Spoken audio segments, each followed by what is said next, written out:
Paz do Senhor, eu sou o Diácono Maicon, eu estou professor da classe de jovens da Escola Bíblica Dominical aqui da ADS e hoje nós estamos estudando a lição de número 12, que tem por título As cidades de refúgio são estabelecidas. Neste trimestre nós estamos estudando baseado no livro de Josué, que tem por título a revista Tempo de Conquistas. A lição de hoje nos traz o texto bíblico que se encontra em Josué capítulo 20, versículos do 1 ao 6, que diz assim: Disse mais o Senhor a Josué: Fala aos filhos de Israel, apartai para vós outros as cidades de refúgio de que vos falei por intermédio de Moisés, para que fuja para ali o homicida que, por engano, matar alguma pessoa sem o querer, para que vos sirvam de refúgio contra o vingador do sangue. E fugindo para algumas dessas cidades, por-se-á a porta dela e exporá o seu caso perante os ouvidos dos anciãos de tal cidade. Então tomarão consigo na cidade e lhe darão lugar, para que habite com eles. Se o vingador do sangue o perseguir, não lhe entregarão nas mãos homicida, porquanto feriu a seu próximo sem querer e não o aborrecia dantes. Habitará, pois, na cidade até que compareça em juízo perante a congregação, até que morra o sumo sacerdote que for naqueles dias. Então tornará o homicida e voltará à sua cidade e à sua casa, à cidade de onde fugiu. Então nós estamos vendo que no livro de Josué nós temos acompanhado como foi a conquista do povo de Israel às terras prometidas. Nós vamos ver como foi a luta, cada batalha enfrentada pelo povo hebreu, desde o início lá contra Jericó, depois contra Ai, depois contra várias outras cidades. Nós vimos que após grande parte das terras a serem conquistadas já haviam sido estabelecidas como propriedade do povo de Israel. Nós vemos que o povo se ajuntou ali com Josué e foi repartidas as terras a cada uma das tribos. E nós, como vimos na lição passada, somente uma tribo que ela não teria direito à herança na terra junto com as outras tribos, que é a tribo de Levi. E a tribo de Levi ela não ficou sem ter onde morar, mas o Senhor separou 48 cidades para que a tribo levita pudesse ter aonde morar e onde ter os seus pertences. E aqui nesta lição nós vamos falar um pouco destas cidades e um pouco também sobre essas cidades que são chamadas cidades de refúgio. Dentre essas 48 cidades estabelecidas para o povo levita, 6 foram escolhidas para que se fossem cidades de refúgio. Nós vamos ver isso lá em Números, capítulo 35, no versículo 2 e no versículo 7, que diz assim: Dá ordem aos filhos de Israel, que da herança da sua possessão deem cidades aos levitas, em que habitem e também em torno delas. Darei aos levitas arredores para o seu gado. Versículo 7. Todas as cidades que darei aos levitas serão 48 cidades, juntamente com os seus arredores. Então aqui nós vemos que a ordem do Senhor foi para que cada uma das tribos que já haviam tomado posse das suas terras cedessem uma grande parte de cidades para que o povo levita pudesse habitar nelas. E nós vemos que eles foram espalhados por todas as cidades, todas as terras das outras tribos. Então nós tínhamos que ver aqui que a tribo levita ela estava espalhada por todas as terras, por todas as tribos. E é interessante aqui como vai falar das 6 cidades de refúgio. Nós vamos ver que foram separadas 3 para cada lado do Jordão. 3 para a parte de Canaã e 3 para a Transjordânia. Na parte de Canaã nós temos as 3 Quedes, que fica na região montanhosa de Naftali, Siquém, que fica na região montanhosa de Efraim, e Hebrom, que fica na região montanhosa de Judá. E nós vamos ver também na Transjordânia 3 cidades estabelecidas na época de Moisés. Moisés estabeleceu essas cidades como cidade de refúgio. São elas Bézes, que fica no planalto da tribo de Ruben, Ramote, que fica em Gileade, na parte da tribo de Gade, e Golã, que fica em Bazã, na parte da tribo de Manassés. Então nós vemos que as cidades haviam sido estabelecidas. Mas por que foram estabelecidas cidades de refúgio? Nós vamos ver isso lá em Números, capítulo 35, no versículo de número 11, que diz assim: escolhei para vós outras cidades que vos sirvam de refúgio, para que nelas se acolha o homicida que matar alguém involuntariamente. Então aqui nós observamos que a cidade de refúgio nada mais era do que um asilo para aquele homem ou aquela mulher que havia feito um homicídio sem a intenção de matar. Então aqui nós vemos que Deus estabeleceu essas cidades de refúgio para que essas pessoas pudessem ter um local para onde pudessem fugir. Porque existia naquela época, naquela cultura, uma lei chamada Lei do Talião, que é uma lei antiga, que era uma lei de castigo proporcional. Ou seja, aquilo que um fizesse contra o seu irmão, ele seria julgado e sofreria a mesma pena. É aquilo que nós conhecemos como olho por olho e dente por dente. Nós vamos ver isso lá em Levítico, capítulo 24, no versículos 17 ao 20, que diz assim: quem matar alguém será morto, mas quem matar um animal o restituirá igual por igual. Se alguém causar defeito em seu próximo, como ele fez, assim lhe será feito. Fratura por fratura, olho por olho, dente por dente. Como ele tiver desfigurado algum homem, assim se lhe fará. Então aqui nós vamos ver que mediante ao homem que cometeu o assassinato, o homicídio, sem a intenção, muitas das vezes era derramado um sangue inocente, porque vinha um vingador de sangue e o matava, mesmo ele sem ter culpa. Então aqui quando Deus estabelece a cidade de refúgio, é para que este homem tivesse a oportunidade de ter um julgamento. Ali ajuntava toda a congregação e fazia um julgamento para ver se aquele homem era culpado ou não do sangue derramado. E nós vamos ver que esta lei de proporcional, de olho por olho e dente por dente, ela é mencionada por Jesus lá em Mateus. Mateus no capítulo 5, versículos 38 ao 39, que diz: ouviste o que foi dito, olho por olho, dente por dente.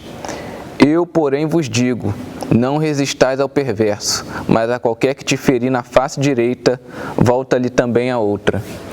Então aqui nós percebemos que Jesus ele estava tentando trazer um sentimento de perdão para aquele povo. Não para que houvesse somente aquela coisa de revidar, de vingança, como estavam tentando levar aquela lei ao pé da letra.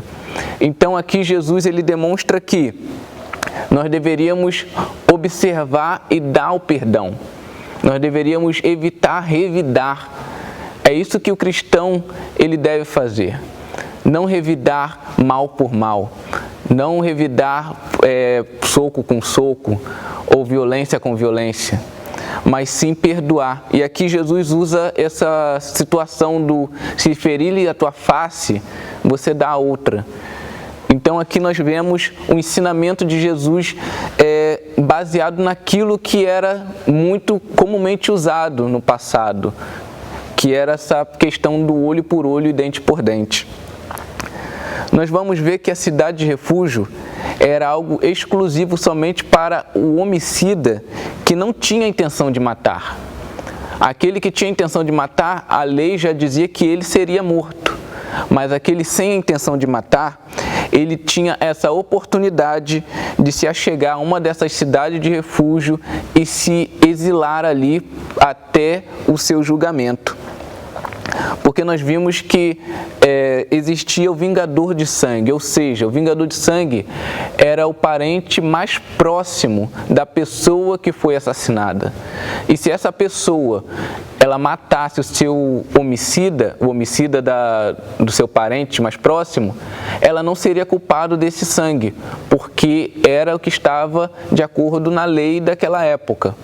Então nós vamos ver que aquele homem, ele deveria fugir para a cidade de refúgio.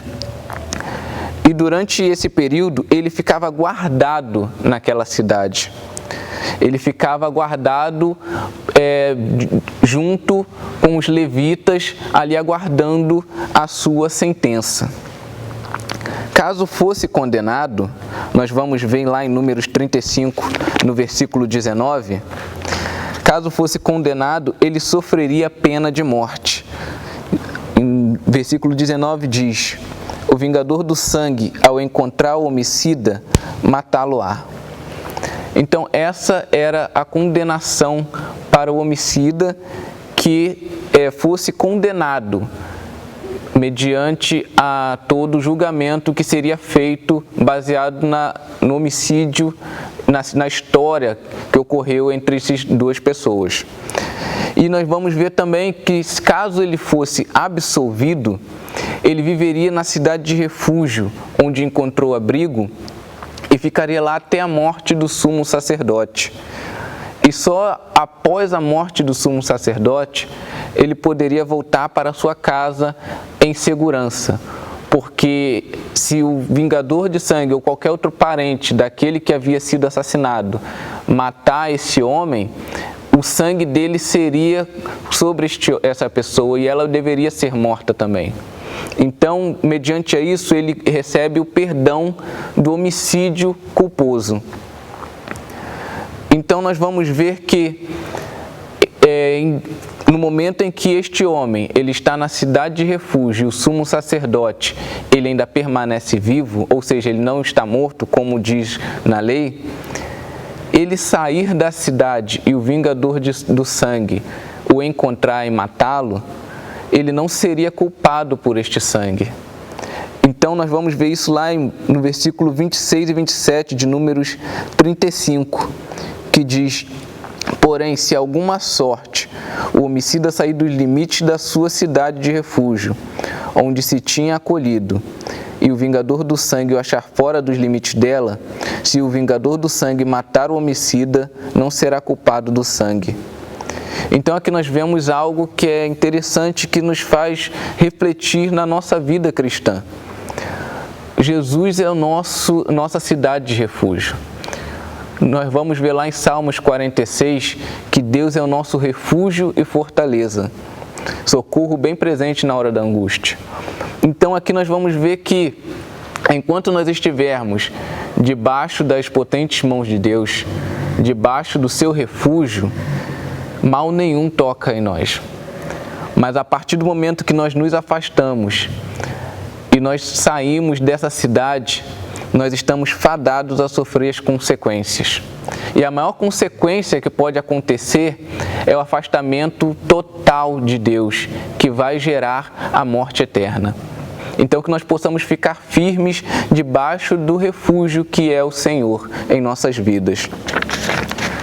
Nós vamos ver em Josué, no capítulo 21, vai começar a falar sobre a herança dos levitas.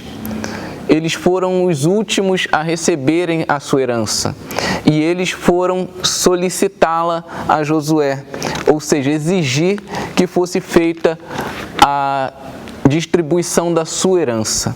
Nós vamos ver no capítulo 21 todo, distribuindo para cada uma das famílias dos levitas.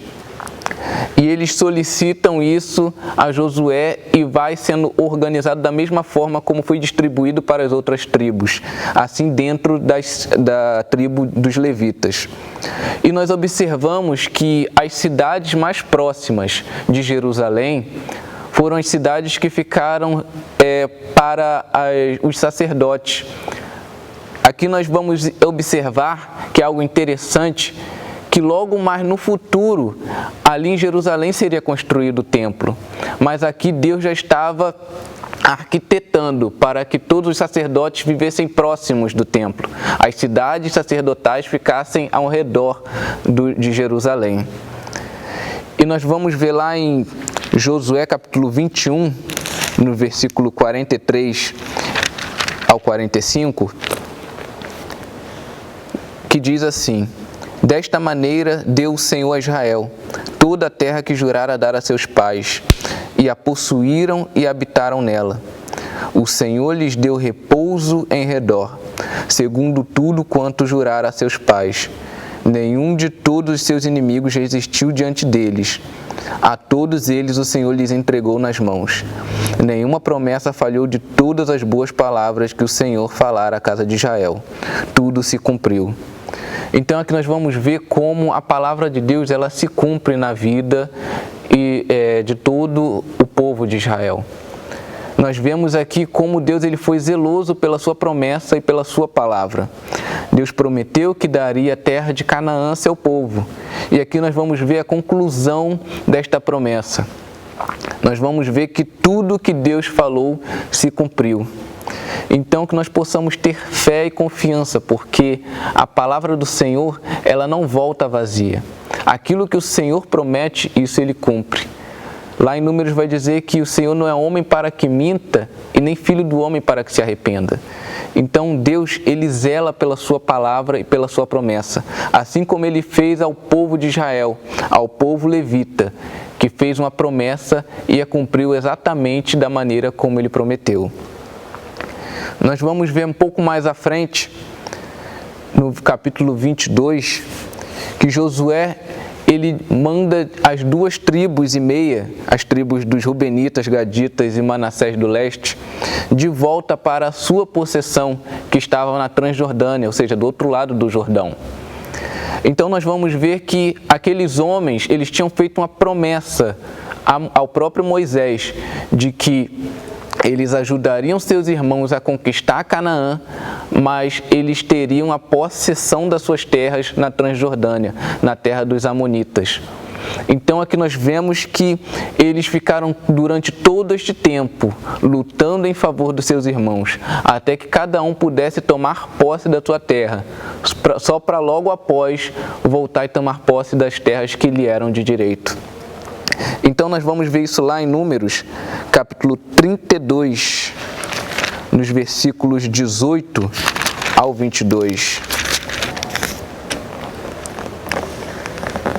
que diz assim: Não voltaremos para a nossa casa até que os filhos de Israel estejam de posse, cada um da sua herança, porque não herdaremos com eles do outro lado do Jordão, nem mais adiante, porquanto já temos a nossa herança deste lado do Jordão, ao oriente.